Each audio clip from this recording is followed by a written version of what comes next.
Well, what are you saying about Leon and Rafael? I thought he looked great. I'm just disappointed he didn't get a finish. I wasn't even disappointed they didn't get a finish because for me, RDA, forget RDA version 1. Forget that one. When RDA came back and sort of Pettis out, finished Cowboy, was it a round? Yeah, was it started with a body kidney? kick? Yeah, kidney shot. Finished Cowboy, even against. But his style just not transferred to welterweight. Not like at you all. can't walk someone down like Leon Edwards. Edwards did a great job of measuring distance. I thought he stood still against the fence too much. Was one of the things because I don't know whether that was something that had a plan to it. There was a few times where he sent flat foot. He stopped. But I don't know whether that was because his legs were beat up. Because there was one time he was dropped with a low kick, which surprised me. But look at what RDA did to Robbie. Look at what he did to Robbie. Yeah. And even in the later rounds of Covington, there was a point in the Covington that I thought Covington exhausted himself, and RDA was like, "I got my old man experience." You can't discount the opponent. There's no way. I don't know. You just watch someone. It's like, and I hate to use him as an example in this, but I'm going to anyway. Andre Winner. Okay. We both know that Andre Winner is capable of being top 10, top 50 in the world right now. Yeah. Like if he was in the right place and applying himself, he's one of those guys. He's got that potential. In his career, when he was on point and when we were training together regularly and stuff, and he was in the, the thing is, he was a part of the momentum of Roughhouse back in the day. So when we were all on the same card, like he was a part of that energy, and it did carry him along a little bit. And like he fed off our energy, and he was on training because he knew we were going to be there and we expected to see him. But when it came to actually fighting on the night, oftentimes he would fight to the level of his opponent and then just a bit better to beat them. Yeah. When in actuality, we're like, if we brought this guy into the gym, you'd blast him out the water in a round. There's no doubt about it. And watching Leon, and I'm not saying he could have done that to RDA necessarily, but there were times like third round onwards where I'm starting to think RDA is now starting to get really predictable. Yeah. And all it would have taken from Leon, I feel, was a commitment and a risk take that he didn't take.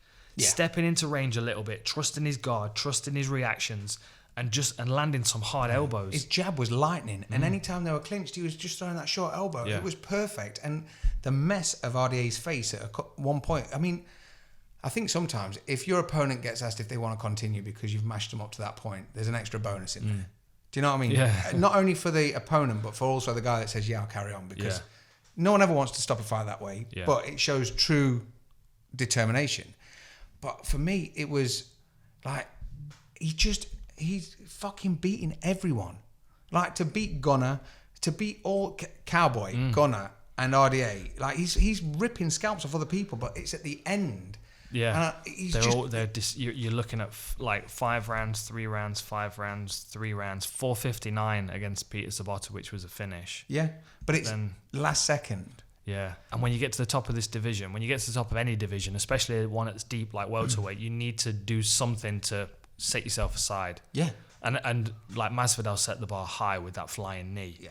Like if Masvidal had got drowned for 2 rounds and then got a finish in the third round. It's almost like top trumps. Even so, that would have still been better. It's like top trumps. You got someone like Masvidal that's just exploded all the stats because he's just come out and used the least amount of energy, the strongest shot, the fucking quickest knockout, all this other shit. And then Leon's just a solid go-to. Fundamentally, he's like a top covered everywhere. Yeah.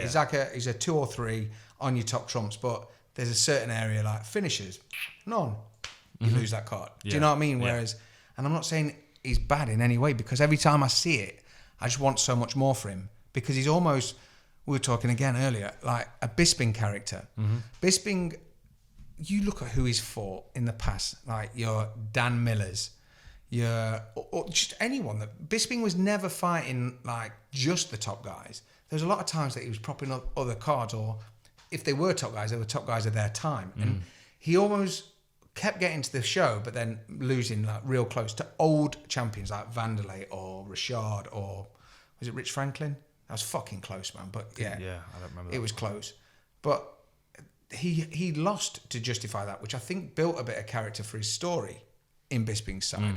Whereas Leon just keeps winning, and like hasn't. You're right. Did you just have a big cough? Yeah. So Leon's story hasn't had that sort of stop yet for him to go, oh, well, now watch me. Do you know what I mean? But his last setback was against Kamaru Usman, and he took him a full decision, and it was a long time ago. So people, it's out of people's consciousness a bit because he doesn't talk himself up. That's all I need. Yeah, I'm not even bothered about that. Like finishes at this stage in his career are almost necessary. But they were so close. Like against RDA, like you say, he could have turned it on a little bit and got him finished. There was a point where he nearly knocked Gunnar out. Yeah, people like risk takers. That's what's more evident in MMA than anything else. People like, especially if you're going to stack the odds against you before the fight, if you're going to talk a big game. But was that the difference with Darren Till and Cowboy? Darren Till made a point of pressuring him early and finishing him.